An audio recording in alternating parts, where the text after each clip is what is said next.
সন্ত্রাসী মারছি, আমার বাপেরে কুবাইছে, আমি কুবাইছি। বিড়ালের মতো 500 বছর বেঁচে থাকার কোনো লাভ নাই, সিংহের মতো 1 ঘন্টা বাঁচতে চায়।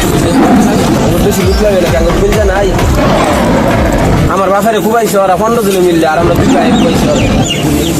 বুঝি করবেন কি করবেন আপনারা? আমার মতো ইনোসেন্ট ছেলে ধরে কি করবেন? আমরা শিক্ষিত, সন্ত্রাসী মারছি, ভালো মানুষ মারি নাই। আমার বাড়িঘর পুরাইছে কে? আমার ঘর লুটপাট করছে।